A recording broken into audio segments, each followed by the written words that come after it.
ஆன்மீக உறவுகள் அனைவருக்கும் என் அன்பான வணக்கங்கள்.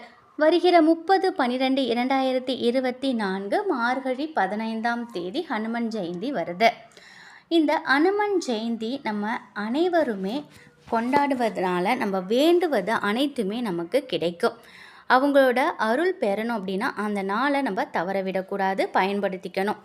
ஹனுமன் ஜெயந்தி அன்று காலையிலேயே விரதம் இருக்கிறவங்க நீங்கள் பூஜை அறையில் ஒரு தீபம் ஏற்றி உங்கள் குலதெய்வத்தை வேண்டிக்கிட்டு ஹனுமனையும் வேண்டிக்கிட்டு நீங்கள் விரதம் இருக்க ஆரம்பிக்கலாம். மாலை கோவிலுக்கு போயிட்டு அந்த அபிஷேகத்தில் அந்த பூஜையில் நீங்கள் கலந்துக்கலாம். விரதம் இல்லை அப்படின்னாலும் அந்த தினத்தில் ஹனுமனோட மந்திரத்தை சொல்லி இந்த வழிபாட்டை செய்யலாம். இதனால் நமக்கு பல நன்மைகள் ஏற்படும். 14 வருடம் வனவாசம் போனதுக்கப்புறம் திரும்பி வந்த ராமருக்கு பட்டாபிஷேகம் நடந்துச்சு. அப்போது சீதை ஹனுமனுக்கு முத்து மாலை பரிசாக கொடுத்துருக்காங்க. அந்த முத்து மாலையை ஒன்றொன்றையும் உடைச்சி பார்த்து அதில் ராமபிரானோட உருவம் இல்லை அப்படின்னோன்னே அந்த மாலையே எனக்கு வேண்டாம் அப்படிங்கிற மாதிரி நிராகரிச்சிருக்காங்க ஹனுமன். இதனால் அங்கே கூடியிருந்த அந்த அவையில் இருந்த எல்லாருக்கும் அதிர்ச்சி. ஹனுமன் ஏன் இப்படி செய்கிறாங்கங்கிறது ஸ்ரீராமருக்கு நல்லாவே தெரிஞ்சிருக்கு. ஸ்ரீராமர் சொல்கிறாரு, நீ என்னையே நினச்சிட்ருக்கங்கிறதுனால உன்னோட மனசில் நான் எப்படி இருக்கேன்னு நீ எப்படி நிரூபிப்ப அப்படிங்கிற மாதிரி கேள்வி கேட்டிருக்காங்க. இதை நிரூபிக்கிறதுக்காக ஹனுமன் என்ன பண்ணியிருக்காரு, தன்னோட நெஞ்சை பிளந்து அதில் ஸ்ரீராமரும் சீதாதேவியும் இருக்கிறத இந்த உலகத்துக்கு காட்டி தன்னோட பக்தி நிலையை காட்டியிருக்காங்க.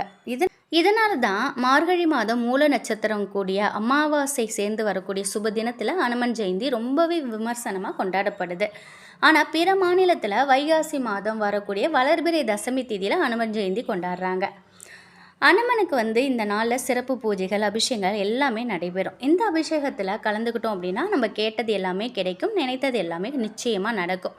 ஹனுமன் பக்திக்கு மிஞ்சிய பக்தி இந்த உலகத்தில் எதுவுமே இல்லை. அதனால் நம்ம வாகனத்துலலாம் நம்ம எப்பொழுதுமே ஹனுமனோட புகைப்படத்தை வச்சுக்கிறது நமக்கு ரொம்ப நல்லது. எந்த தோஷமும் எப்படிப்பட்ட தோஷமாக இருந்தாலும் அது உடனே நிவர்த்தி ஆகும். ஹனுமரை நம்ம வணங்கணும் அப்படின்னா அவருக்கு அந்த ஹனுமன் ஜெயந்திய நாளில் அபிஷேக பொருட்களை நம்மளால் முடிஞ்ச அளவுக்கு நம்ம வாங்கி கொடுக்கலாம். வெண்ணெய் காப்பு சாற்றுவது அந்த நாளில் விசேஷமான பலன்களை நமக்கு கொடுக்கும். சனிதோஷம் நீங்கணும்னா நம்ம ஹனுமரை வேண்டினாலே போதும், நிச்சயமாக சனிதோஷம் நீங்கும். வீட்டில் ஹனுமனோட படம் இருந்துச்சுன்னா அவங்கள நல்லா தொடச்சிட்டு சந்தன குங்குமம் வைத்து வடமாலை, வெற்றிலை மாலை, துளசி மாலை வைத்து வெண்ணெய் நம்ம நெய்வேத்தியமாக வைக்கலாம். அவல் பொரி படைத்து வழிபடுவது சிறப்பான பலனை நமக்கு கொடுக்கும். ஹனுமனுக்கு வாள் வழிபாடு செய்யும் பொழுது கடன் தொல்லைகள் அனைத்துமே தீரும். கோவிலில் வடமாலை சாற்றி வழிபட்டோம் அப்படின்னா சகல செல்வங்களும் நமக்கு கிடைக்கும். கோவிலில் அந்த நாளில் கொடுக்கக்கூடிய துளசி இலைகளையும் சந்தனத்தையும் நாங்கள் அந்த 2 பொருட்களையும் கொண்டு நம்ம பூஜையில் வச்சோம் அப்படின்னா நம்ம வீட்டில் பணம் பண வரவுங்கிறது அதிகரிக்கும். வீட்டில் இருக்கக்கூடிய கெட்ட சக்திகள் விலகும், வருமான தடை நீங்கி செல்வம் பெருகும், வீட்டில் சண்டை சச்சரவுகள் இது போன்ற கஷ்டங்கள் எல்லாமே நீங்கி ஒற்றுமையாக இருப்பாங்க. அது மட்டும் இல்லை, ராமனும் லக்ஷ்மணனும் எப்படி இணைந்து இருக்காங்களோ அதே போல் நம்ம குடும்பத்தில் இருக்கக்கூடிய ஒவ்வொருத்தரும் ஒற்றுமையாக வாழ்வாங்க. ஹனுமனை அந்த நாளில் மந்திரங்கள் உச்சரித்தும் நம்ம சொல்லும் பொழுது நம்ம மனசு ரொம்ப தூய்மையாக இருக்கும். அது மட்டும் இல்லை, ஸ்ரீராம ஜெயம் எழுதுவது, ஜெய் ஸ்ரீராம்ங்கிற அந்த மந்திரத்தை தொடர்ந்து சொல்லிக்கிட்டு வர்றதுனால நமக்கு நம்ம வாழ்க்கையில் அனைத்தும் வெற்றியாகவே நடக்கும். அது மட்டும் இல்லை, இந்த வருடத்தோடு நம்மளை பிடித்த அனைத்து வித வறுமையும் கஷ்டமும் நம்மளை இனி அடுத்த பிறக்க போகிற 2025 தொடராமல் இருக்கிறதுக்கு கட்டாயம் 30ஆம் தேதி ஹனுமன் ஜெயந்தி அன்னைக்கு உங்களால் முடிந்த பொருட்களை நீங்கள் வாங்கி கொடுத்து ஹனுமனோட அபிஷேகத்தில் நீங்கள் கலந்துக்கோங்க. பெருமாள் கோயிலுக்கு போயிட்டு அங்கே ஹனுமனை வணங்கி அவங்களோட அந்த வழிபாட்டில் கலந்துக்கிட்டு நிச்சயமாக நீங்கள் கலந்துக்கிட்டாலே போதும். நீங்கள் என்னெல்லாம் நினைக்கிறீங்களோ அதை அனைத்தையுமே ஹனுமன் நிறைவேற்றி கொடுப்பாரு.